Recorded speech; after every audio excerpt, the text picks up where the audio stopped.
Things that subtract from happiness. You ready? Ah!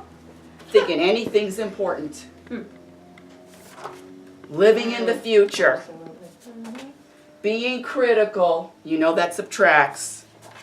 Blaming anybody else. Blame, blame, blame.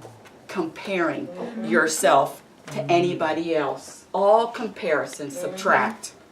Labels, we already talked about it. All labels subtract from happiness. Practice not using them. Practice not saying, oh, I had a bad day. Practice.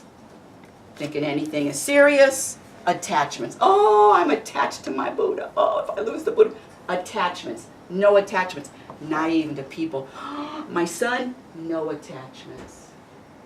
Do you know how hard that was for me to not have an attachment to my son? What does that mean? That means I trust, and it means that I don't want him to have attachments to anybody. Control. How many try to control? You know when you try to control somebody is when you make a suggestion.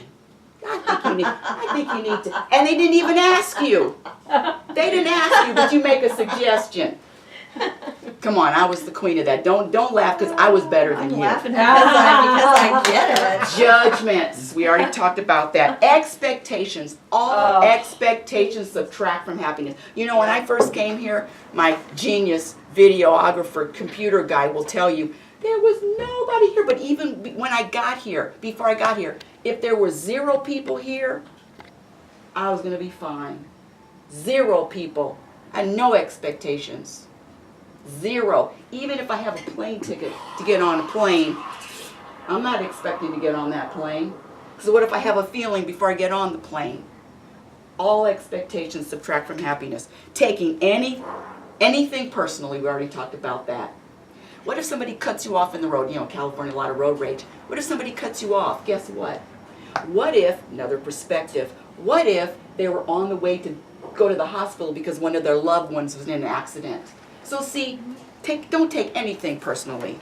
Preferences, oh, this hurts. This hurts because I do have a favorite football team. This hurts. All preferences subtract from happiness. All, oh, I prefer a sunny day, or I prefer a windy day. All preferences. Resisting what is. Resisting what is. I don't want, it shouldn't be like this. If it's like this, it should be. Complaining. Worrying, we already talked about, that's easy. You can't be worried and happy at the same time. Giving power to words. Uh-oh. Uh-oh, now what are we going to do? That's what I thought. Living in the past. Now there's only a few that add, and actually there's a lot that add. Stay out of everybody else's business. Mind your own business. My dog bothering you? Exactly. Come on. Living consciously, being mindful of everything you're saying, your behavior, what you're doing in every moment. Program. Remember I said hit by a car? I hear a, ah! Everybody had that reaction. Everyone. That's a program reaction. Trust. That adds. Acceptance. Allowing. See? Letting it go, letting it flow. Choose your perspective. That adds to happiness. Choose your focus. What are you going to focus on? Being okay with uncertainty. That's a hard one. That means I don't know what's going to happen in the future, and guess what? I don't care. I trust. Being okay with uncertainty. My son's 32. Oh, he has to know the future.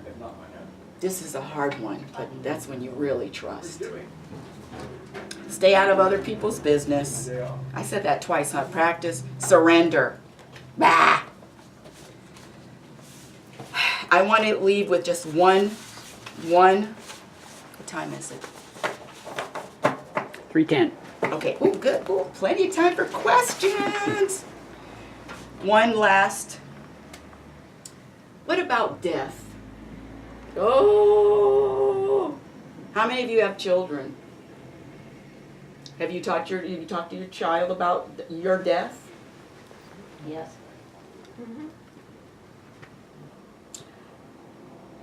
He's an only child, and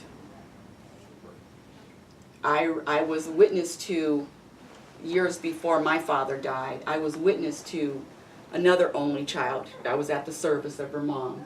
And this girl fell apart. I mean, she was, you couldn't console her. And I said, you know, my only child, I said, I have to do something. I want my son to have a different choices, different options. You know, if he chooses to fall apart, that's fine, but I want to give him more than one programmed response. And so, hold on, don't go anywhere. Don't go anywhere. And so on the day, what did I do with that, Steve? What you looking for? I'm looking for that picture. Is this the book finally? Oh, maybe? Maybe. Oh, here it is, I found it. No, I got it. Okay, so on the day that my father was buried, I was very conscious of my vibration, how I was acting and what I was, listen, I cried, and an hour after we buried my father, we went to the beach. I was in California, my son was in New York, so we flew in for the funeral. And we're on the beach, and my son asked me, he says, Mom, he says, how do you feel? How do you really feel now that, welcome, you're at the perfect time, we're just started. He said, how do you feel now that Gramps is dead? And my father was a jokester. You know, he was always some funny joke. And I said, Gramps is dead? We laughed on the day that I buried my father. And we took this picture an hour after I buried my father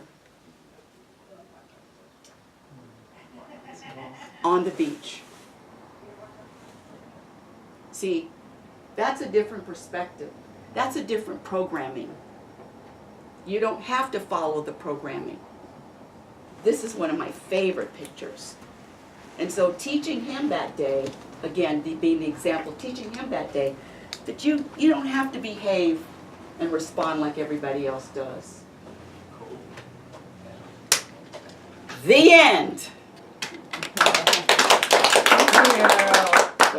Thank you.